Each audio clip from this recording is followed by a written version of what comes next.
শোনো, তোমাকে আমরা রাজ দরবারে রাখিয়া দিব এবং দেশের দুর্নীতি দমনের বিশেষ দায়িত্ব অর্পণ করিব বলিয়া সিদ্ধান্ত নিয়াছি।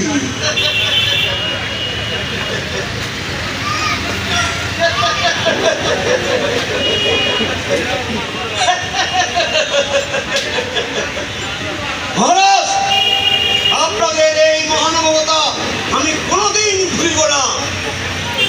আপনাদের এই মহানুভবতার স্নেহের ছায় এসে এবং আপনাদের জগৎ প্লাবিত চৌর্য প্রতিভার স্পর্শে এসে আমিও একদিন আপনাদের মতো জগৎ বিখ্যাত